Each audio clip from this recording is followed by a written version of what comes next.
Struggling widow helped a stranger in the tornado. Later realized the cowboy owned half the county. Dustwater County, Kansas Territory. Spring, 1884. The sky had turned green. That was the only warning Dustwater got before the winds came, howling like a devil unchained across the prairie.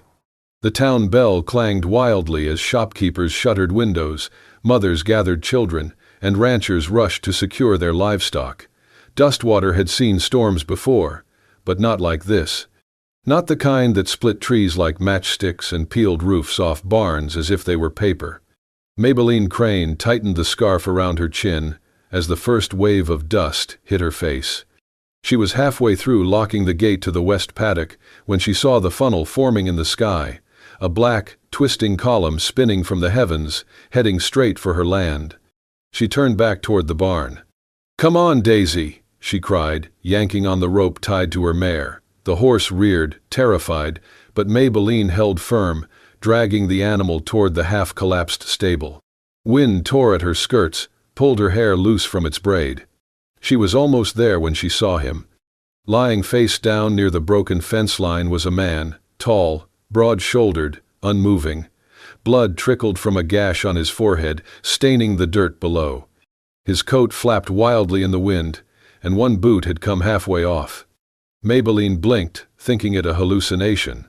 But then the dust shifted, and she saw his chest rise and fall. He was alive. "Lord Almighty," she muttered. The wind shrieked louder now. The funnel cloud was closer, devouring everything in its path. She had seconds to choose, the mare or the man. "Sorry, girl," she whispered, slapping Daisy on the hindquarters.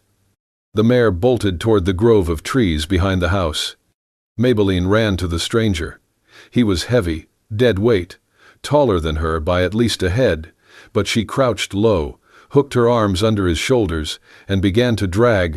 "Hang on," she hissed through gritted teeth, legs burning as she fought the pull of the storm.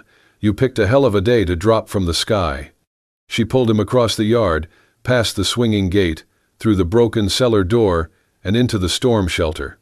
She slammed the door shut just as the wind screamed like a banshee outside, rattling the hinges and shoving against the frame like it wanted in.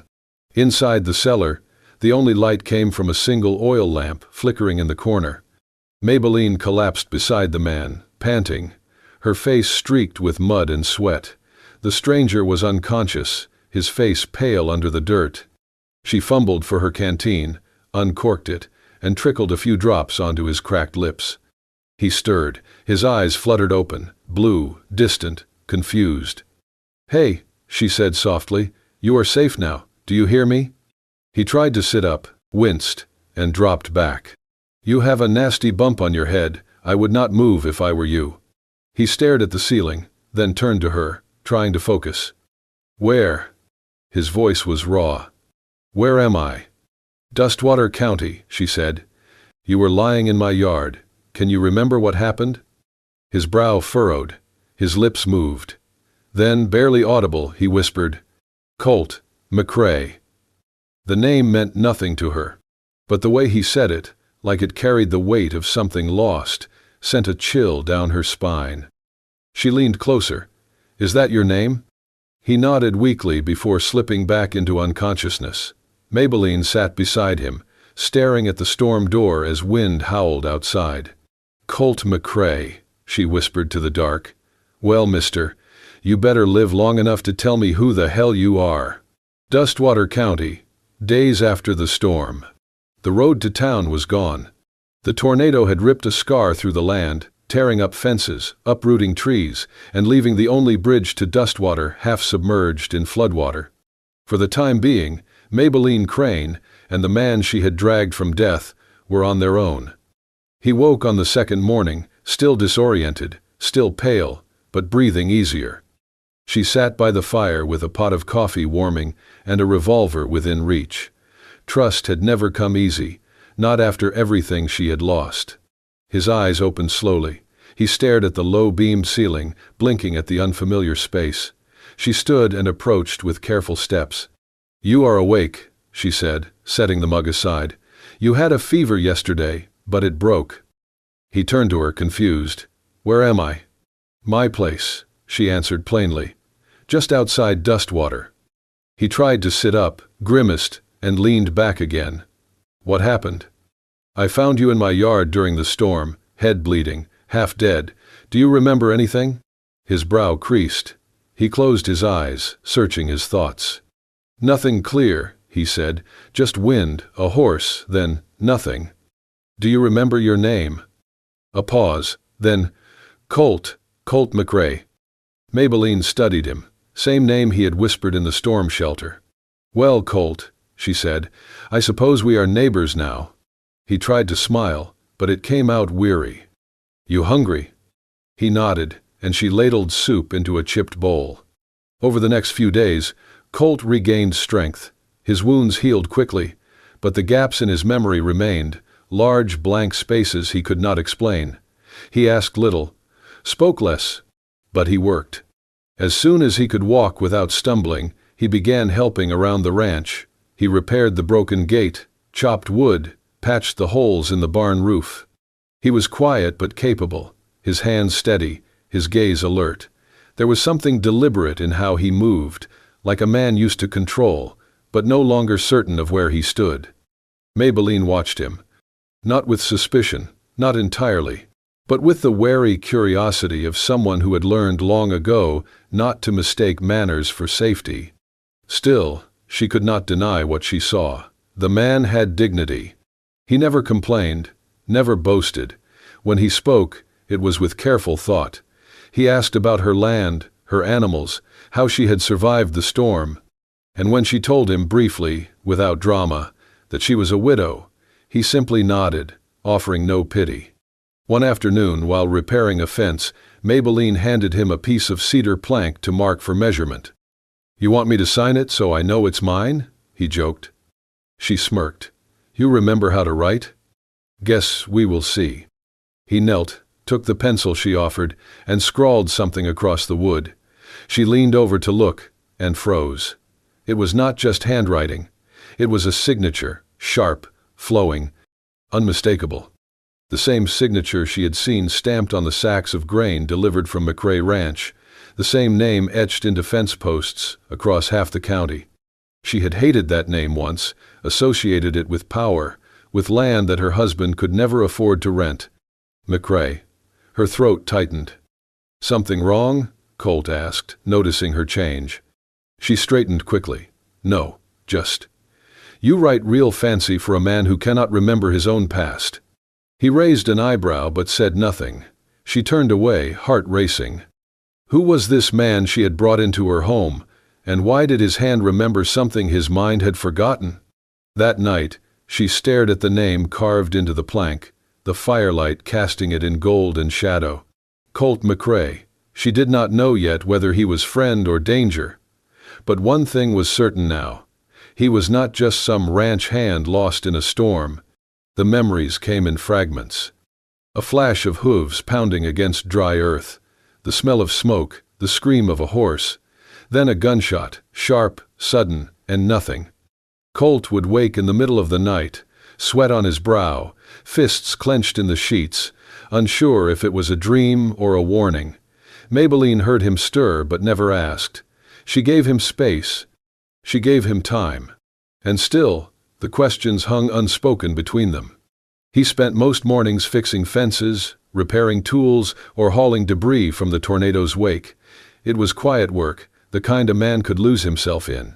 Maybelline kept busy too, milking, baking, managing what little livestock she had left, but her eyes often strayed to him. There was something about Colt that did not match the story she had created in her head. He moved with too much precision. He studied the land like he had memorized it. His hands were rough from labor, but his posture, the way he carried himself, it spoke of someone used to being listened to. Still, she said nothing, until the rider came. It was nearly dusk when she saw the figure on the ridge, a dark silhouette against the fading sun, galloping fast toward her land. She stepped onto the porch, rifle in hand, narrowing her eyes. The man slowed as he approached, dust kicking up behind him. He was middle-aged, weathered, wearing a thick riding coat and a battered hat.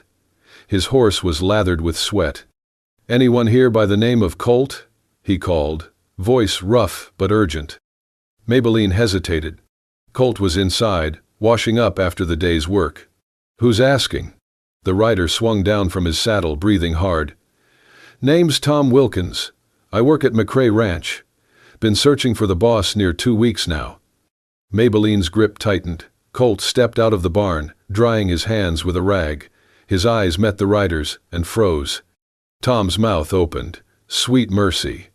He dropped his hat, crossed the yard in 3 strides, and clasped Colt's shoulders. "Sir, we thought you were dead." Colt stared at him, bewildered. "I know you." "It's me, Tom, your foreman. Don't you remember?" Colt looked away, shaken. "Pieces, flashes. I didn't know if they were real." Tom laughed, half sobbing. "They're real, all right. Lord, the ranch has been in chaos. No one knew where you'd gone. That mare came back without you, shot in the flank, saddle ripped open. We feared the worst." Maybelline stepped off the porch, heart pounding. "Hold on, this man, he's Colt McCrae?" Tom blinked at her. "Yes, ma'am. He owns half this county." She stared at Colt, throat suddenly dry. "The McCrae? As in McCrae Ranch? McCrae Lands? All of it?"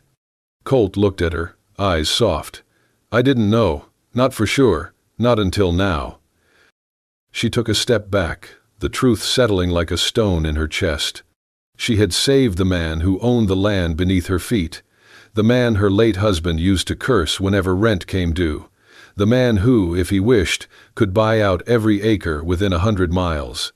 And she had made him soup, let him sleep under her roof, watched him split fence posts like any ranch hand. Colt took a slow step toward her. "I am sorry I did not tell you. I truly did not remember." She nodded, still reeling. He looked down, then back up at her, voice low. "You helped me when I had nothing. When I was no one.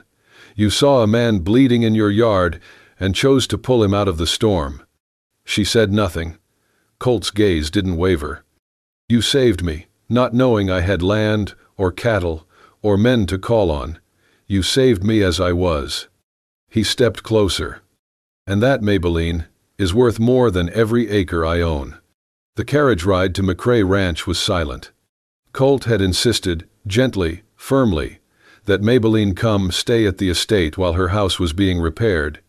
"It is the least I can do," he said. "You should not spend another night patching holes with burlap and hope." She had hesitated, pride rising like a wall inside her. But the truth was plain. Her home was broken, her pantry nearly empty, and she had nowhere else to go. Still, she was not prepared for what waited beyond the wrought iron gates. McCrae Ranch was not a ranch. It was a kingdom. The long gravel road led to a massive house with wraparound porches, 2 chimneys puffing soft smoke, and grand columns like something out of a southern novel. Dozens of hands worked the grounds, men tending to horses, women carrying trays, boys running messages. Everyone moved with practiced rhythm, like they knew their place and had no need to question it. Maybelline stepped out of the carriage and immediately regretted coming. She felt the stares. Men tipped hats politely, but the women only glanced, then whispered.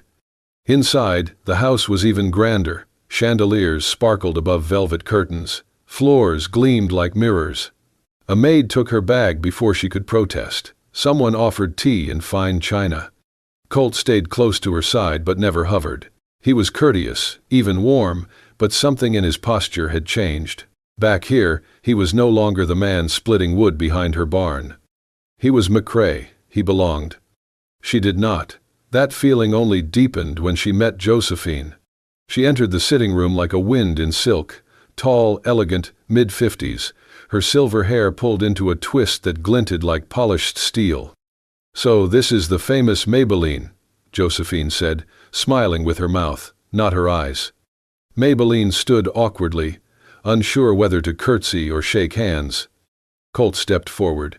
"Josephine helped raise me after my mother died. She is the woman who kept this house from falling apart," Josephine finished. "And now I see Colt has brought home a guest." Maybelline straightened. "I am only here until repairs are done on my place." "Of course," Josephine purred. "And what a kind thing it is to host those in need." The words felt clean, but they cut. Colt's jaw tensed. "She saved my life, Josephine. She is not a guest, she is family." Maybelline blinked at him. Josephine only smiled again, then sipped her tea without blinking. That night, Colt hosted a small dinner, just a few local landowners and their wives, all dripping in lace and polish. Maybelline was given a borrowed dress, a pale blue gown too soft for her calloused hands. She sat beside Colt, quiet as the table clinked and laughed. They talked of cattle prices, of weather patterns, of investments. No one asked her anything. Until one woman, young and sharp-eyed, leaned across the table with a coy grin. "So, Miss Crane, what is it that you do, other than rescuing unconscious millionaires in storms?" The table chuckled. Maybelline smiled tightly. "I run a farm, milk my own cow, grow what I can, and clean what no one else will." The woman tilted her head. "How quaint." Then, like venom dressed in velvet, she added, "Some folks are born to lead, others to scrub." The words landed like a slap. Colt's fork stopped mid-air. Maybelline stood, calmly but with fire in her spine. "You are right," she said. "I scrub, I fix, I break my back to live, and when a man fell in my yard bleeding, I did not ask how much land he owned before saving him." Silence fell. She looked at Colt, who was already rising from his chair. "You do not need to stay," he said quietly.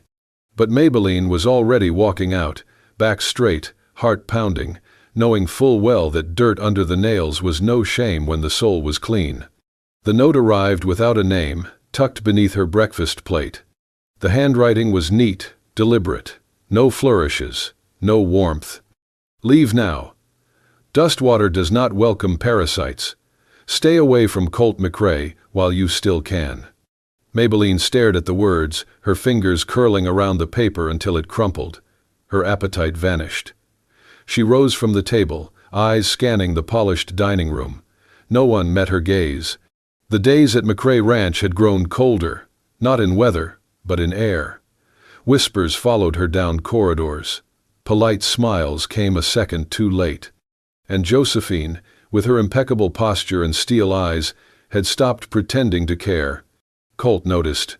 "You seem quieter," he said one morning as they walked the paddock. "I'm being watched," she replied. He stopped, his expression tightening. "By who?" "I do not know, but someone wants me gone." That same afternoon, Colt called for the ranch books, the ledgers his father once kept under lock and key. He had avoided them for years, too busy riding fence lines and wrangling cattle to dig through numbers. But now, something felt off. The pages did not add up. Missing funds, duplicate purchases, land taxes paid to counties they did not border. "What the hell is this?" he muttered, flipping faster. He brought the books to the study, Maybelline trailing behind. "You understand numbers better than I do," he said, laying them out. "Tell me if I am imagining this." They worked through the night. Maybelline made columns of inconsistencies, circled figures that did not match receipts. What emerged was a pattern, subtle, spread out over years, but consistent. Someone was bleeding the estate from the inside. At the center of it all was one name, Emmett Kessler. He had been foreman for over a decade, promoted after Colt's father passed, the kind of man who smiled wide and bowed to power, always present, but never questioned. His initials were on every document that did not match. By dawn, Colt's face was grim. "We need proof," he said. Proof came sooner than expected. 3 days later, Josephine invited Maybelline to tea.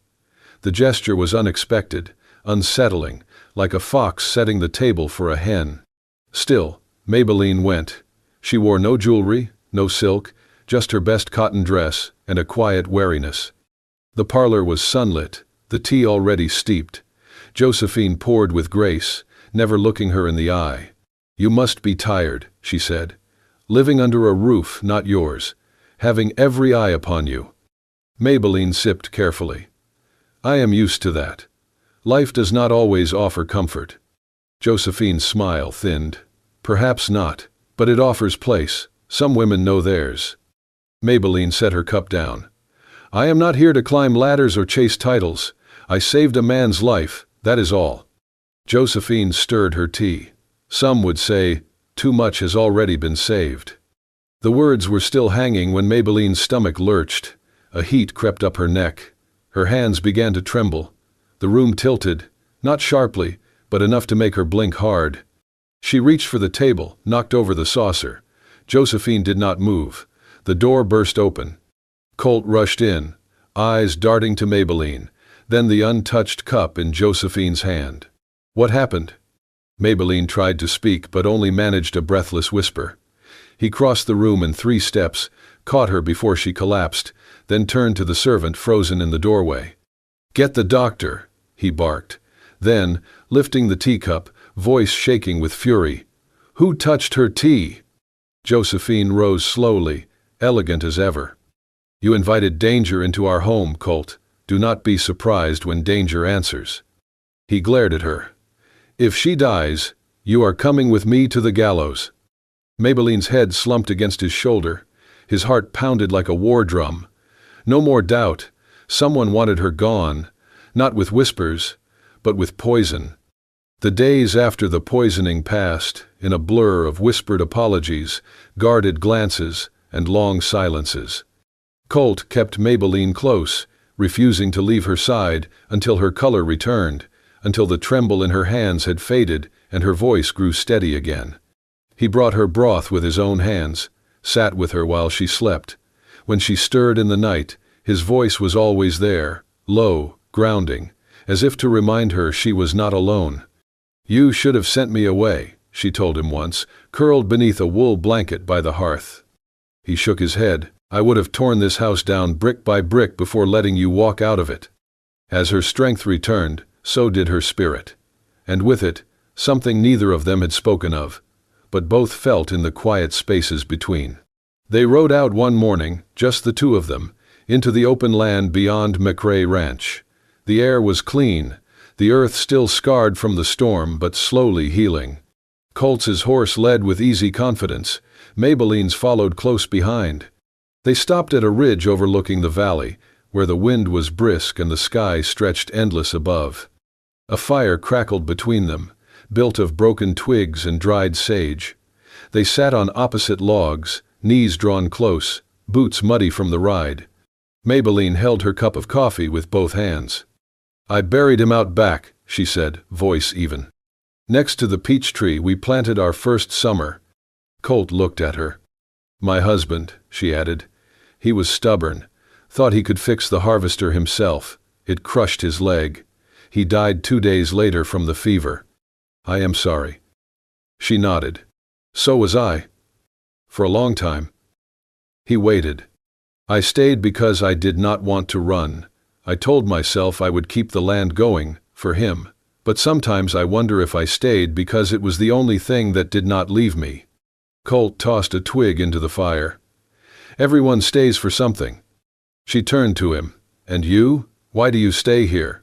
In that big house, surrounded by people who want your name but not your heart? He stared into the flames. The wind tugged at his coat. My father was a tyrant, he said finally. Never raised his voice, never raised his hand. But he raised expectations so high, I stopped being a son and became an heir. Maybelline's breath caught. I learned to ride before I could read. I was managing men twice my age at 16. I could quote cattle prices faster than I could name a single friend. He shaped me into something useful, not loved, just useful. Maybelline moved closer to the fire, her knees nearly touching his.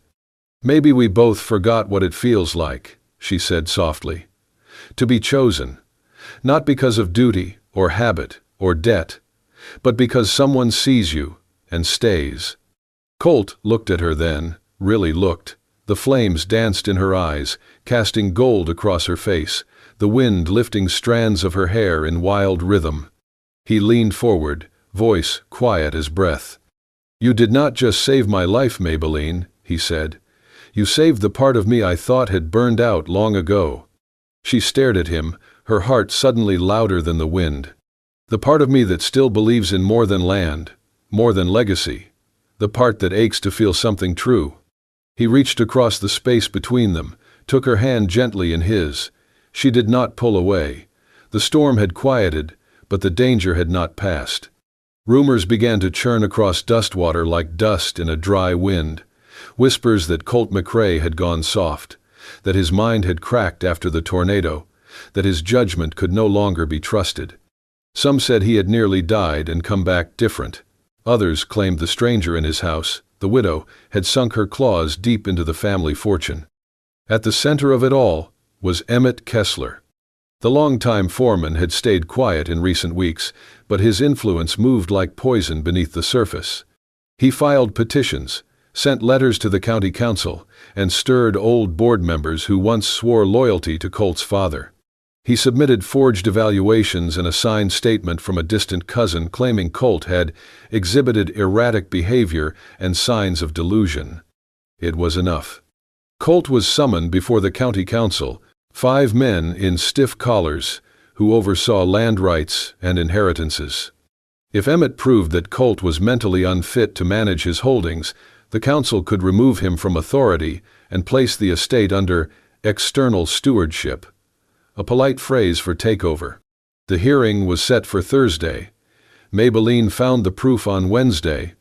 She had been combing through old storage records in the barn, tracing grain shipments that had never arrived, tax receipts that had been doctored. The math was a mess, until she noticed something out of place in the far corner of the tack room.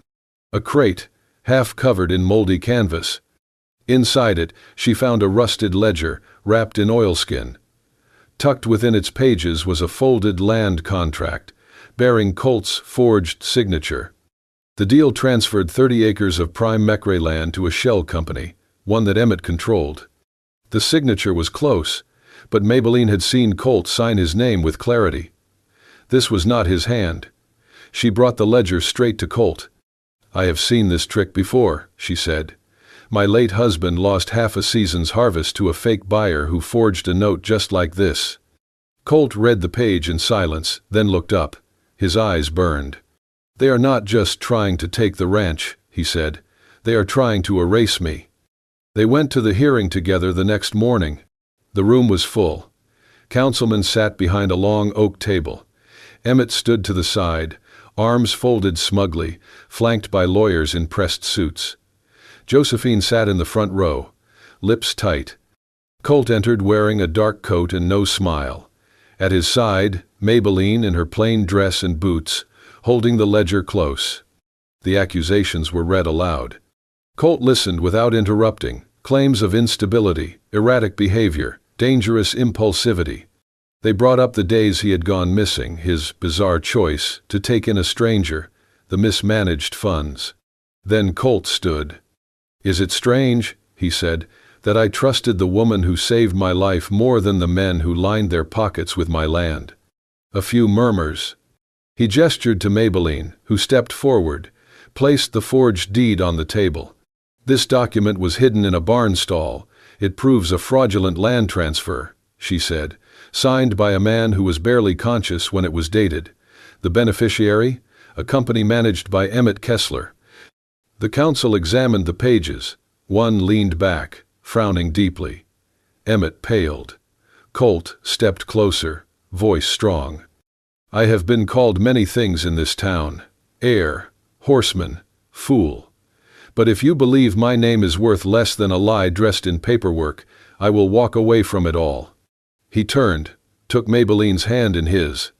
"But if there is still honor in this county, then know this. The woman beside me has more integrity in her calloused hands than any man who has ever sat at this table." Silence hung. Then, slowly, one councilman nodded. Another followed. The vote was cast. Colt McCrae would remain the rightful owner of McCrae Ranch. Emmett was escorted out in silence, his smirk gone. Josephine said nothing, just stood, gathered her gloves, and left the hall. Maybelline squeezed Colt's hand. They had not just defended land, they had reclaimed truth. The gavel fell, and with it, so did the last shadow of the storm. Emmett was arrested 2 days later, the ledgers, forged deeds, and Maybelline's testimony leaving no room for doubt. He left McRae Ranch in shackles, eyes hollow, reputation in ruins. Josephine, for her part, vanished quietly. She did not argue or fight. She simply packed her trunks, withdrew her name from the Board of Trustees, and left behind a legacy of whispers and wine glasses. With the estate now secure, Colt made his first decision as master of the land. He began to give it away. Not all, not foolishly, but to the tenant farmers who had worked his father's soil for decades without ever calling it their own. He signed deeds with steady hands, granting parcels to families who had never hoped to own more than their breath. "The land belongs to those who love it," he told Maybelline one evening, watching the sunset spill over the fields like firelight. She smiled, hand resting gently over her belly. "It's what your father would never have done." He nodded. "That's why it matters now." The mansion still stood, tall and cold behind its iron gates, but Maybelline never stepped foot in it again. Not after the trial, not after the poison, not after the truth had aired in every golden hallway. Instead, she chose the ridge, the same hill where she had once built a fire with Colt, where he had first said words that made her heart unfold like spring. They built a house there, small, modest, facing the valley, facing the storm. Colt cussed as he pounded fence posts into stubborn earth, sweat clinging to his brow. Maybelline planted lavender by the porch, her fingers pressing gently into soil already blooming with second chances. The house rose slowly, so did laughter. Each evening, they sat on the porch steps with mugs of coffee or hands resting together in silence. No silk, no servants, just wood, wind, and the kind of love that took root deep.